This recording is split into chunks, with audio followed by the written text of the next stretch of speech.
Animated content is often assumed to be harmless and made only for kids, but that has never been the full story.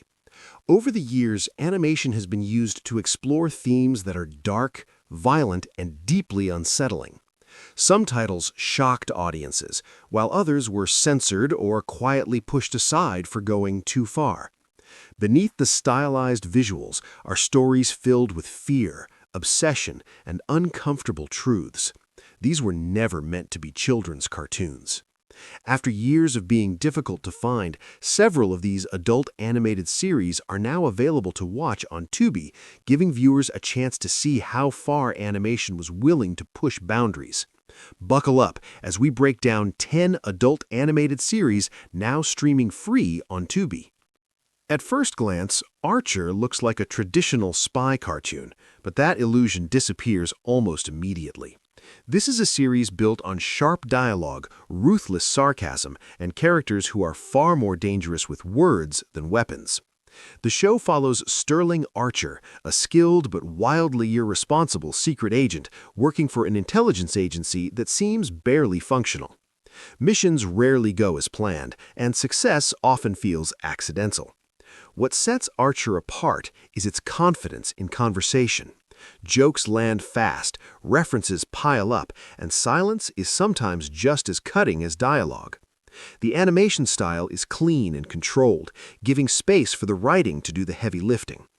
Over the years, the show reinvented itself multiple times, shifting settings and genres without losing its identity. For many viewers, Archer became proof that adult animation could be clever without being loud. It rewards attention and punishes distraction. Watching it feels like stepping into a world where intelligence and immaturity exist side by side, constantly fighting for control. Fugget About It tells its story with blunt humor and cultural chaos. The series follows a former New York mob boss placed into witness protection in a quiet Canadian town. The contrast drives everything. Old habits clash with polite surroundings, and the result is comedy that thrives on discomfort. The show does not soften its edges. Characters are loud, flawed, and unapologetically inappropriate. Animation allows it to exaggerate behavior that would feel overwhelming in live action. What makes the series work is its understanding of family dynamics.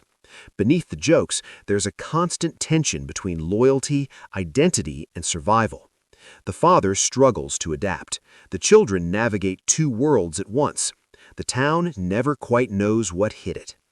When the show first aired, it didn't reach a wide audience, partly because its humor was not designed for everyone. Over time, it found viewers who appreciated its fearless tone. Watching it now feels like revisiting a moment when adult animation chose volume over polish and committed fully to the decision. Bicklberry doesn't ease viewers into its world, it throws everything at you immediately. Set in a failing national park, the series follows a group of deeply incompetent forest rangers who seem more dangerous than the wildlife they're meant to protect. The humor is loud, crude, and intentionally offensive. Nothing feels off limits. Beneath that chaos, the show understands exactly what it wants to be. It leans into excess, using animation to push characters beyond realism without restraint. The park itself becomes a reflection of neglect, mirroring the emotional damage of the people running it. When Bicklberry premiered, reactions were divided. Some viewers were shocked, others were relieved to see animation embrace pure irreverence again. It was never designed for subtlety or universal approval. Over time, it developed a loyal following that appreciated its refusal to clean itself up. Watching it now feels like revisiting a moment when adult animation chose volume over polish and committed fully to the decision. The Cyanide and Happiness show feels like a warning disguised as a joke. The Cyanide and Happiness show takes the dark humor of its famous webcomics and stretches it into animated form. Each short segment delivers a punchline that often lands where you least expect it. There is no comfort here, and that is intentional. The animation style is simple, almost innocent, which makes the subject matter feel even more unsettling. Death, cruelty, and absurdity appear without build-up.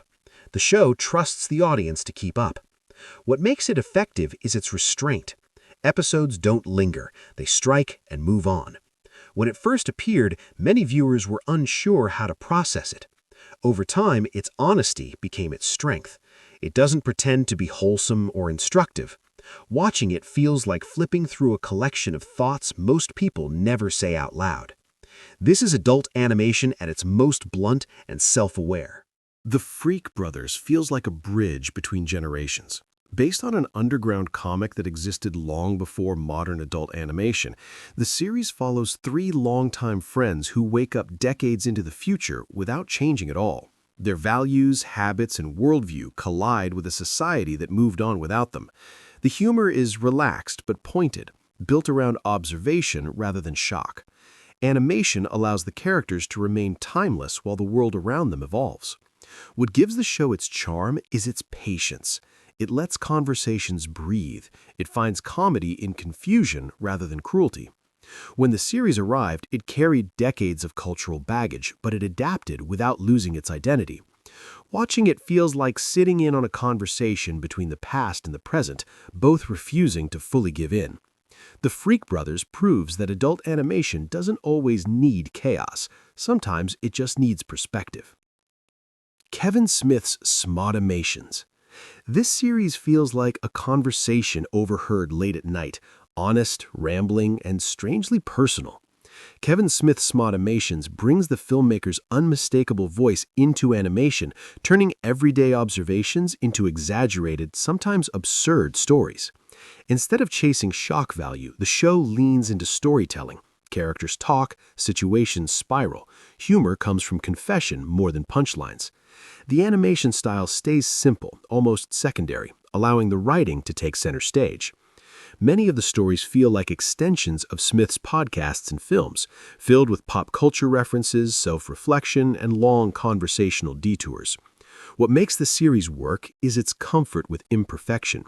Episodes do not rush toward clean endings. They linger, wander, and occasionally collapse under their own weight, much like real conversations do. When it first appeared, it wasn't built for mainstream appeal. It was built for viewers who enjoy listening as much as watching. Seeing it now feels like stepping into a relaxed corner of adult animation where honesty matters more than polish.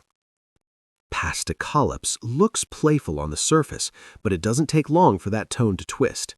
The series drops viewers into a strange world where horror and absurd comedy exist side by side. Monsters appear without warning. Violence is exaggerated. Humor comes from unpredictability rather than comfort. Characters react to danger with casual indifference, turning fear into something strangely funny. What sets the show apart is its refusal to settle into one mood. It jumps between grotesque imagery and dry humor without apology.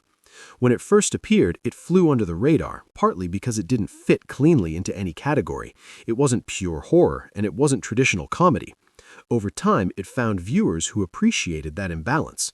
Watching it now feels like discovering a late-night experiment that was never meant to be neat. Calyps thrives in discomfort and makes no effort to explain itself. The PJs, there is a warmth beneath it that separates it from louder adult animated comedies. Set in a public housing project, the series focuses on everyday life, community struggles, and shared frustration. Humor comes from observation rather than cruelty. Characters feel lived in, shaped by routine and responsibility rather than exaggerated chaos.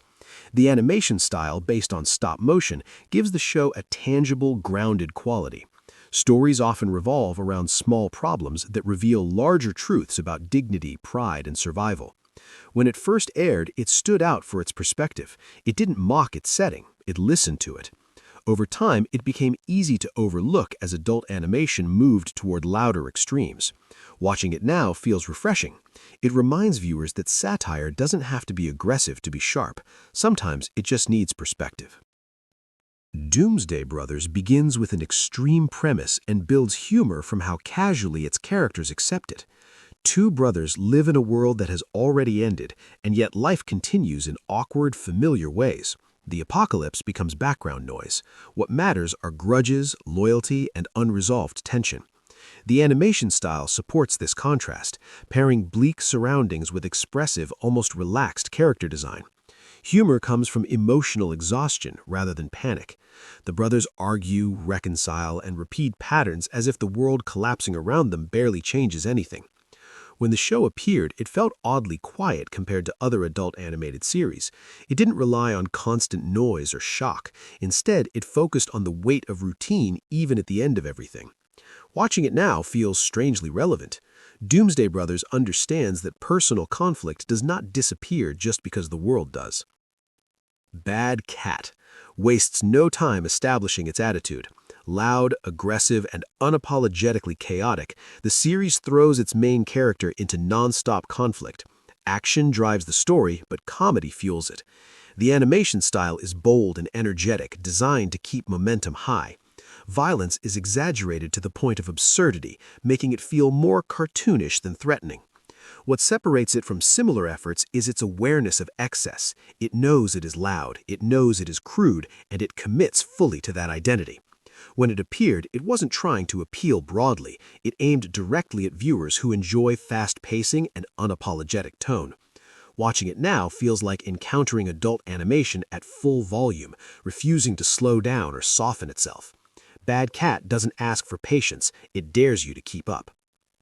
So, that's the world of adult animation hiding in plain sight. These series weren't made to be safe, quiet, or easily digestible. They took risks, leaned into discomfort, and used animation to explore ideas live action rarely touches. Some were overlooked, others misunderstood, and a few simply arrived before audiences were ready. Together, they prove that animation can be just as bold, messy, and honest as any other form of storytelling. If even one of these shows caught your attention, the journey was worth it. Let us know which series surprised you the most. Hit like if you enjoy uncovering hidden corners of animation, and share this with someone who still thinks cartoons are only for kids.